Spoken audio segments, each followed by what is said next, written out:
What up, this your boy Insane, man, right here with Official Productions, about to do my interview. How we do it, bro? Everything alright. Yeah, homie, that carnalismo started off when I was young with my primos. From Stockton, California, Westside Lewis Park, you know what I mean? Born and raised in Stockton, lived out there my whole life. Everything alright. Yeah, homie, that carnalismo started off when I was young with my primos. Probably be the Carnalismo remix that we just dropped. That's got a lot of views, man. That was brought together by the homie Tubby from Tiger's Den. But yeah, go check out that. That shit right there will tell you everything you need to know. Everything alright. Yeah, homie, that carnalismo started off when I was young with my primos. I got started back in '98. Clicked up with my boy Black Rhino, who's resting in peace. And you know, he was making beats. Hooked up with a couple of people from my neighborhood. Started a group called Mental Illness.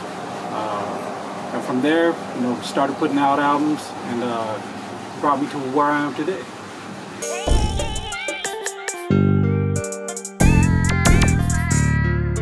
I've got an EP dropping pretty soon. It's got Sibo, it's got Be Legit, who else I got? Got J Diggs, Hollow Tip. So it's 6 tracks, me and Big Loco doing a group album, so it's called Mobbin', and that'll be dropping soon.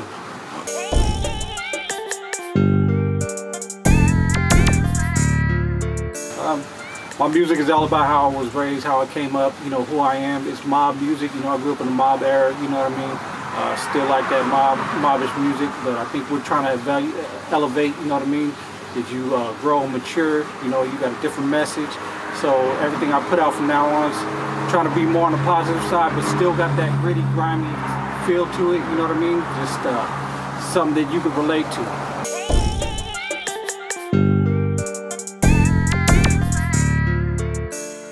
So we worked with the likes of Yuck Mouth, Be Legit, worked with Big Ol' Solo was one of the big ones. Mr. Key, who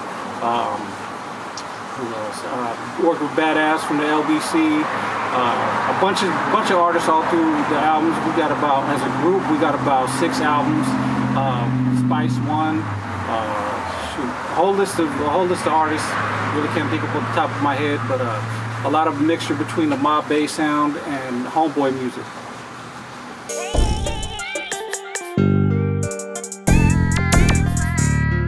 Trying to work with BFD, but he keep avoiding me, man. But one day I'm gonna get a track in with BFD.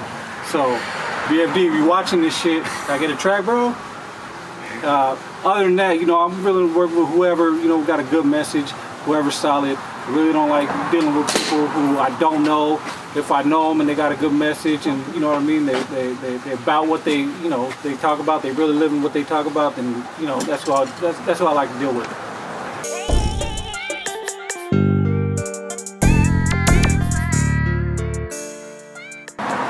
We'll be at Devotions. I'm gonna be at all the Tiger's Den Bully Gang shows. We just did Carnalismo. We're doing another one, Bully Boots and Beers. We'll be doing that soon. So any events that bring unity and people, car shows, whatever we'll be at. But Devotions will be the next one. I believe that's gonna be coming up next week.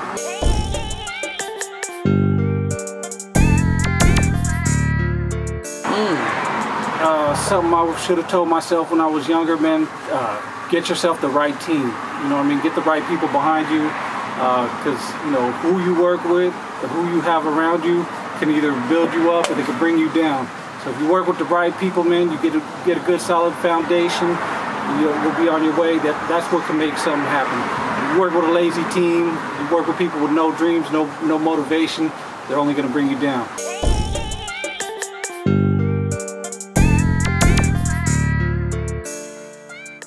Well, No Paperwork Podcast was like, BFD actually called me up one day and he was like, hey, we got an idea for a podcast. We want you to be a part of it. I was like, cool, I'm with it. He was like, cool, I want you to meet my boy Jay King, Shimo, and put this together. Linked up with them, man, a bunch of good, solid dudes. And yeah, that's how No Paperwork Podcast came about. And now we pushing a hard line. And when I talked about having a good team behind you, that's a good solid team right there. We all work together, we all got the same goal, and you're gonna see No Paperwork Podcast move to the next level and be one of the biggest in not only Northern California, but across the United States. I guarantee that.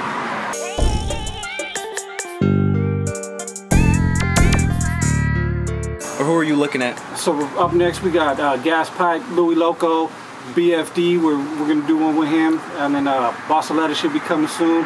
Sean G from Black and Brown. We also got Gold Toes coming up. A bunch of good interviews, a bunch of good content. We also got the Loose Facts and Concrete Opinions. We just shot our first episode. That'll be dropping soon. They got Joe Bob, Jay King, BFD, myself. Man, a bunch of game, bunch of knowledge. You guys want to check that out.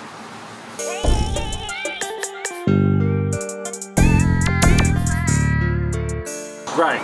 So Loped Out Bullies was something that my brother Big Loco started.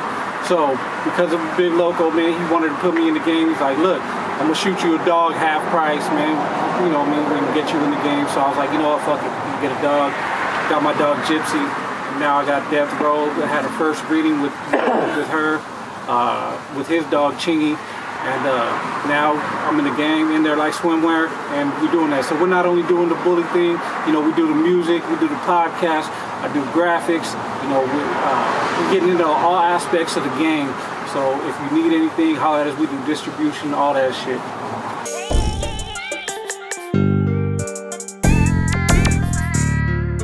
Back in the day, Who? the artists that I like back in the day who started me was NWA.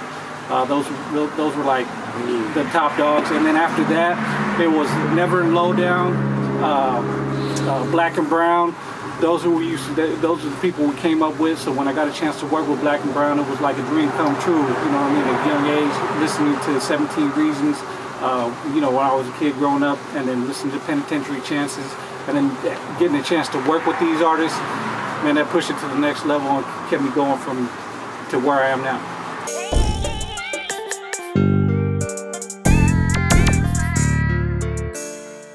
Without tracks.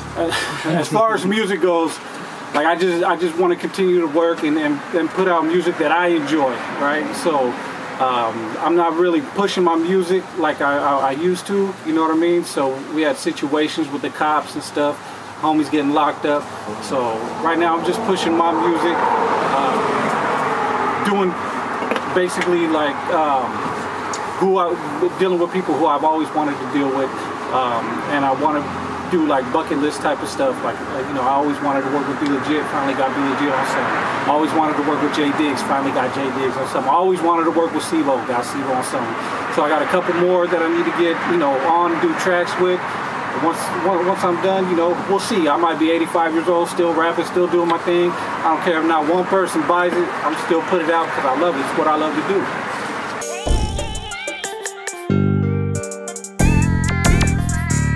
And I just wanted to give love to Official Productions, man, tracks, because he's a big fucking deal, man. And Jay King, you know what I mean? BFD, Joe Bob, you know, real solid cats. Big Loco, Big you know how we do it. One love. Not for glory, territory, or some color shit. Before the betterment of all who pushes righteous shit. And if you need me, I'ma be here, that's my promise, bro. To push this positive movement.